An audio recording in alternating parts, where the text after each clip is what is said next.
Healing and Recovery, jalan praktis dan efektif hidup sehat secara fisik, mental, dan spiritual. Karya David R. Hawkins, penulis buku laris Letting Go.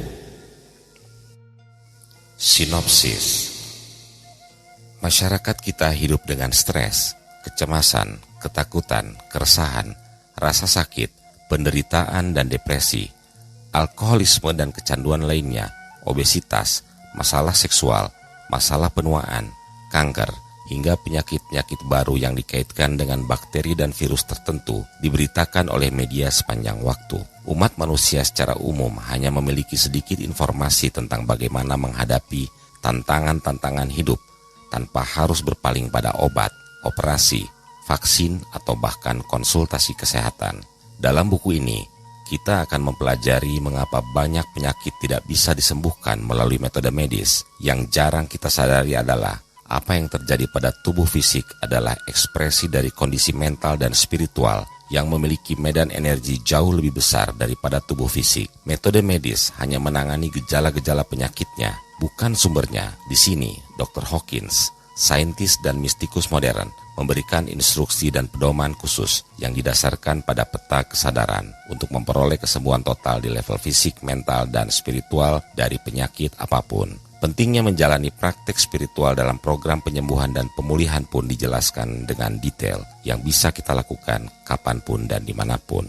Healing and Recovery menyajikan metode penyembuhan mandiri, self-healing, yang telah terbukti secara klinis dan memungkinkan kita untuk menentukan kesehatan kita sendiri demi kehidupan yang sehat, memuaskan, dan bahagia lahir batin. Pembuka.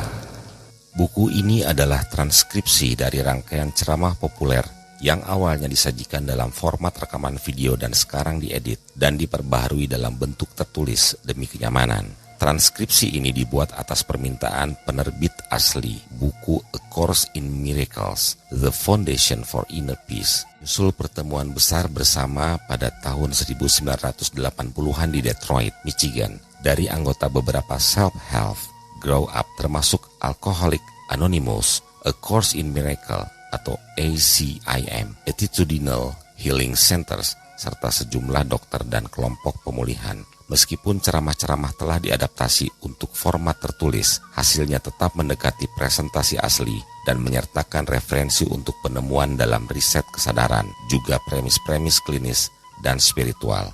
Ada pengulangan yang disengaja dari informasi dasar karena masing-masing ceramah berdiri sendiri-sendiri. Manfaat pengulangan ini adalah agar materi menjadi tidak asing dan dapat diserap tanpa upaya mental yang keras atau harus menghafalkannya. Ini dilakukan agar kebenaran yang melekat di dalamnya menjadi sederhana, jelas, dan mudah diserap. Informasi yang diberikan bersifat umum dan tidak dimaksudkan untuk menghilangkan atau menggantikan saran medis pribadi oleh praktisi kesehatan.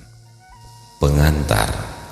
Informasi cenderung menjadi terkotak-kotak, terutama dalam sains akademik versus sains dan praktik klinik. Pada Hawkins 2006, Paradigm Blindness. Area-area ini pada gilirannya menjadi terpisah dari prinsip dan realitas spiritual yang kemudian juga terisolasi dari psikologi dalam death psychology, psikoanalisis, dan dinamika-dinamika kelompok. Penelitian psikofarmakologi berlanjut dalam perkembangannya sendiri, terlepas dari semua hal di atas, seperti halnya fisika teoretik tingkat lanjut dan kemunculan dinamika non-linier dan teori kekacauan atau chaos theory. Setiap disiplin berkembang dalam keterbatasan parameternya sendiri karena tidak adanya konteks dimensi yang mencukupi untuk mencakup semuanya, hingga muncul pengembangan sains klinis tentang riset kesadaran. Riset kesadaran memberikan konteks referensi umum dan paradigma yang mencakup semuanya tentang realitas melalui peta kesadaran atau map of consciousness yang saat ini termasyhur pada Hawkins 1995 dalam Power versus Force. Sains-sains tradisional terbatas pada dimensi-dimensi linier, terutama pada konsep-konsep Newtonian tentang sebab akibat yang tercakup ke dalam level 400-an pada peta kesadaran. Lihat peta kesadaran sebelum bab 1. Sedangkan realitas eksperiental bersifat non-linear dan subjektif, berada pada level 500 ke atas. Fenomena adalah konsekuensi dari munculnya potensialitas sebagai aktualitas, sebuah proses ketika konten bergantung pada konteks secara keseluruhan. Dengan demikian, penyembuhan atau healing bukan hanya hasil dari proses klinis, melainkan juga dari potensi-potensi biologis secara keseluruhan yang seringkali tidak terwujud tanpa penyelarasan kekuatan spiritual yang tak kasat mata. Kimia atau chemistry termasuk dalam disiplin sains Newtonian yang bisa diprediksi atau konten linear, tetapi pemulihan kesehatan sangat ditentukan oleh kekuatan dimensi-dimensi spiritual dari intensionalitas kesadaran itu sendiri atau konteks non-linear. Kekuatan klinis dan dampak pengaruh dari konteks spiritual diperlihatkan dengan jelas oleh jutaan pemulihan dari penyakit-penyakit yang tak punya harapan secara medis seperti yang ditunjukkan oleh para anggota organisasi-organisasi berbasis keyakinan di seluruh dunia dengan Alcoholics Anonymous dan A Course in Miracles (ACIM) sebagai contoh utama. Karena prinsip-prinsip dasar pemulihan berbasis keyakinan berada di luar paradigma realitas sains akademik, maka makna pentingnya tidak dipelajari atau dipahami karena sains akademik konsentrasi hanya pada konten, bukan konteks. Munculnya prinsip ketidakpastian Heisenberg pada akhirnya memberikan pengakuan pada realitas dan pengaruh dari efek kesadaran. Dengan demikian, kekuatan intensi kemudian diakui secara faktor yang sangat penting dalam memantik potensialitas menjadi aktualitas. Lihat Mindful Universe karya Henry Stepp untuk mengetahui hubungan antara teori kuantum, kesadaran, dan intensi. Pendahuluan.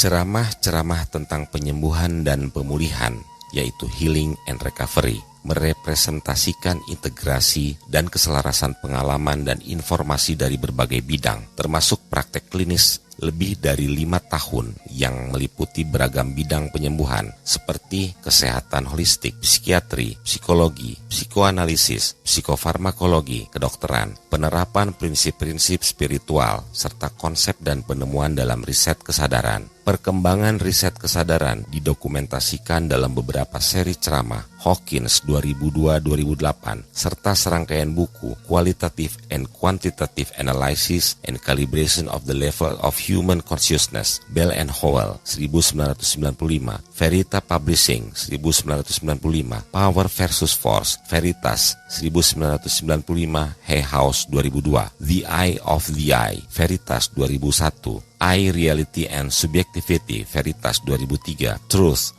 versus Falsehood, Axial Publishing 2005, Transcending the Level of Consciousness, Veritas 2007, Discovery of the Presence of God, Devotionally Non-Duality, Veritas 2007, dan Reality, Spirituality and Modern Man, Axial 2008. Semua hal di atas memberikan deskripsi terperinci sekaligus penjelasan dari teori, seiring dengan penerapan skala level-level kesadaran yang terkalibrasi sebagaimana ditunjukkan dalam peta kesadaran sebelum bab 1. Level-level kesadaran rendah yang penuh penderitaan dikalibrasi di bawah level 200 dan level-level kebenaran berada di atas 200. Sains pada kisaran 400. Realitas-realitas spiritual bermula di level 500 atau cinta dan naik ke level 540 yaitu cinta tanpa syarat hingga 570 kesucian. Kemudian ke level-level kesukacitaan, tahapan-tahapan iluminasi atau illumination, dan akhirnya pencerahan atau enlightenment. Yang berada di level-level kesadaran 200 berpotensi terkena penyakit, sementara yang di atas 200 mendukung penyembuhan, termasuk sains kedokteran yang dikalibrasi pada kisaran 400-an. Kekuatan spiritual dari level-level kesadaran pada kisaran 500-an mendukung pemulihan lebih lanjut yang tidak mungkin terjadi pada level kesadaran di bawahnya. Semua penyakit meliputi aspek fisik, mental, dan spiritual, dan tingkat tertinggi dari pemulihan adalah konsekuensi dari penanganan terhadap 3 level tersebut, yaitu fisik, mental, spiritual secara serentak. Melihat ketiganya sebagai sama-sama pentingnya, intensi spiritual dan kontekstualisasi meningkatkan persentase respon positif